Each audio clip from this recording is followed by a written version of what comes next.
and welcome to the farmhouse. Today I am going to share with you everything that we are growing in our 2022 garden, and I'm going to take you behind the scenes to show you how I keep track of when to start seeds inside and when to transplant them outside. So I have my cullender full of seeds ready to share with you guys, so let's get started. Hi, I'm Deanne from Hummingbird Acres, and this is our place to share our homesteading adventures with you guys, gardening, from scratch cooking, natural living, and family adventures. We want to inspire you to maybe do some of these things on your own property. They have changed the way that we look at the world and the way we operate as a family together, and we just can't wait to share that with you. So I have my cullender full of seeds, and let's dive into what we're growing this year. Now, a little bit about our garden in particular. We have one really big raised bed that we only grow tomatoes in. And we grow about 37 tomato plants in that garden alone. And then we have 10 other raised beds on the other side of our property that we grow. Half of those beds are cut flowers, and then the other half of those beds are vegetables. So we grow a lot of fruits. Fruits are more iffy, sorry. We do have blueberry bushes and raspberry bushes and blackberry bushes. We have a few apple trees. We have strawberries. So we do grow fruit, but those aren't in the raised beds. We grow a lot of vegetables, but we also grow a lot of flowers. There is a reason why we do this. One, because I love flowers and I love building bouquets and selling bouquets on our market stand. But flowers are also very beneficial to your vegetables. If you want to know why we grow lots of flowers in our carrot patch, you could say, I have a whole video on it, which I will link below. It is called Flowers in the Carrot Patch. It will tell you exactly why you need to be growing cut flowers in your garden. But let's jump right into what we are growing in the cutting garden this year to start with. That is normally my baby, and then Jamie handles the vegetable garden. So let's do the cutting garden first. All right, in the cutting garden, we are going to be growing, let's see, I think it's like 3 or 4 different types of cosmos. So this is one of them. Here is another one. This is a new double click that I have not seen, that I've not grown before. So I'm interested to grow that one. I think there's one more cosmo. Maybe not. We are going to be growing sunflowers this year. I like the color of single stem sunflowers, but I don't really have the room to grow a lot of them. So we are going to split our sunflower bed and do half single stem and half branching sunflowers. So we will be growing those. We're going to grow 4 or 5 different varieties of poppies. I actually winter sowed the majority of our poppies a couple of weeks ago in milk jugs out in their garden. I'll put a link up here for you if you want to check out how we winter sow things. But I'm going to try 4 or 5 different varieties of poppies. Poppies for me are just something fun to grow, kind of my experimental flower. We are also going to be growing Black-Eyed Susan called Cherokee Sunset Mix. I love this flower for fall, and I love my sunflowers for fall too. So this is going to be a good one for fall. I love, love, love my zinnias. Those are my favorite summer flower. So I'm going to be growing cactus flower zinnias, the Bernie's Giant zinnias, the Queenie Orange Lime zinnias, and I believe there was one more. Oh, the Sunbow zinnias. So lots of zinnias coming at you. I am also going to grow yarrow this year. I fell in love with yarrow when we visited a flower farm in Virginia last year. I just thought it was a great filler flower and really loved how delicate and how pretty it was. So we're going to grow yarrow, and I also winter sowed this one a couple weeks ago as well. And then I have 2 gomifers. I have raspberry cream and Audrey White that I'll be growing. And then another filler for me is going to be Persian crest, and I think I have some basil as well that I'm going to grow as a filler. As you can see from the flowers that I've picked, I really try to stick to the corals and the pinks and the oranges and the yellows when I plan a garden. That way, when I go to make my bouquets, I kind of have flowers that go together. I am not a big fan of red, so I try to stay far away from red flowers because I just don't like them in bouquets. So when I'm planning, I make sure that I pick things that fit the color palette that I really like. Okay, that was the flowers. That's the majority of the flowers. I might throw in some other ones as we go along, kind of see what I like. But let's jump into what vegetables we're gonna grow. Like I said, we do have one huge tomato garden, and in this garden, we mainly grow tomatoes for canning and sauces and diced tomatoes. We are not big tomato people on our sandwiches or in salads or anything like that. So the majority of the tomatoes that we grow are for canning purposes. So we are going to be growing a honeycomb hybrid, a mama hybrid, a San Marzano, which is the traditional canning, preserving tomato that you get. We are going to grow a couple beefsteak tomatoes, maybe just one or two, just so we have them, just in case we want them for, say, a cheeseburger or a hamburger or something. And then Jamie saved seeds from the biggest tomato we had last year, so he wants to try and grow these as well. So all of these are going to go in our big tomato garden, which is next to our pool. And now the garden over on the other side of our property is going to have a lot of different stuff in it. And the first thing is I planted some peppers. These are sweet peppers. Our boys love eating peppers, so want to make sure we grow lots of those.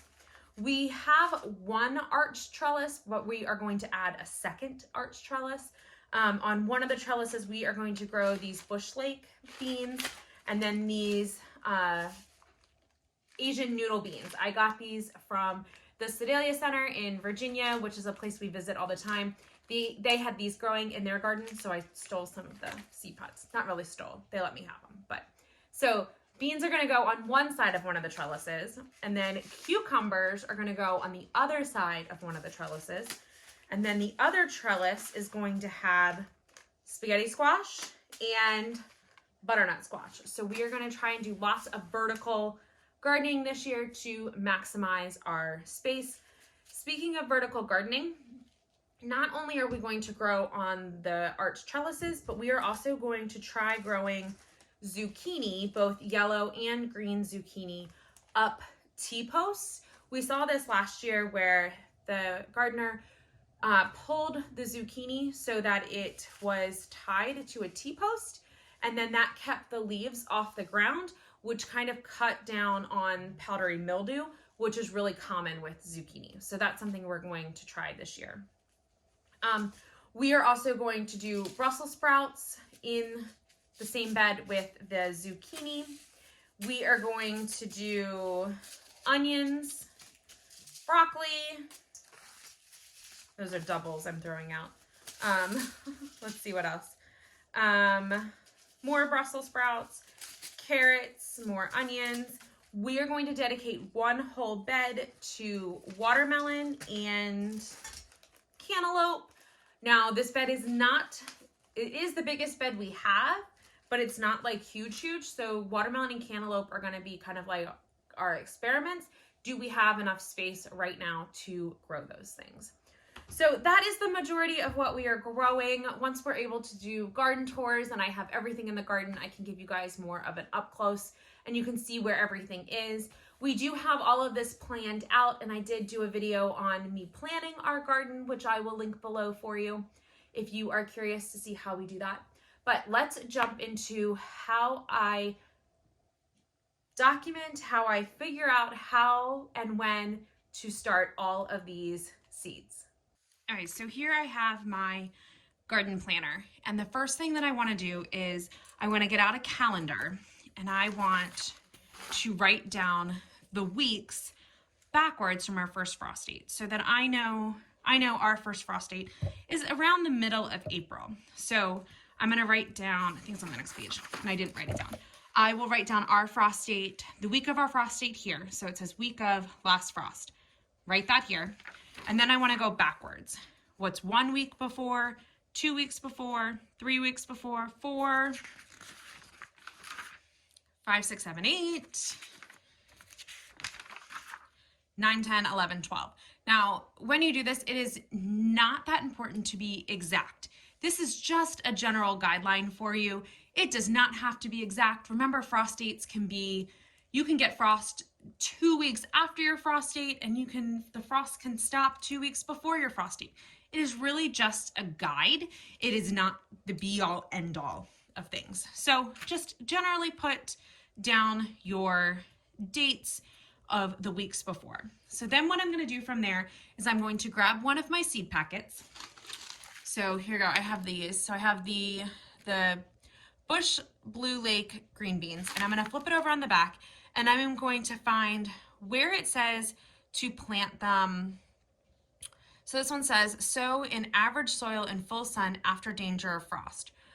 Early to summer, and this one says the roost. So this is the directions for direct sowing in the ground. So if I wanted to just direct sow my green beans, then I would go to after my frost date, and I would write my green beans to direct sow in the ground. Now, I don't know what we're going to do with green beans yet, so I'm not going to write this one down. Let me grab another one. Okay, here's one. This is our Bernese Giant zinnias. This one we are starting inside. So if we look on the back, it says transplant. Sow into 72 cell flats or preferred seeding containers 4 weeks before the last frost. So in my garden planner, I can go to 4 weeks before my last frost, and I will write down my zinnias and my Bernese Giants, which I already have on here. So I know that 4 weeks, which is March 27th through April 2nd, I know that I need to plant those or start those seedlings. So I will keep doing this with anything and everything that we are going to plant so that I have an idea and I know exactly what to start. Then I can take this and I can either I can either take this and add it to my daily journal or my daily planner, or I can just make a note in my planner to start seeds, and then I can come and look at this and it will tell me what I need to start that week. But this is a great resource to keep everything organized. And then also in here where it says, what am I growing? I have also written down how many of each plant I need to grow. So basically all the guesswork when I go to start seeds is done for me. So just taking a little bit of time on one of those snowy, cold, rainy days where you don't want to go outside to plan your garden will make it so much easier, and you'll be so much more productive when you go to start seeds and then when you go to transplant those seeds outside. Why I am in our garden planner and journal, I'll also give you, this is what our garden is going to look like this year. You can see this is our vegetable side and this is our flower side, and then our tomato garden is in a different space. We know that whole garden is tomatoes, so we don't bother planning that one out. But this is what our garden will look like this year.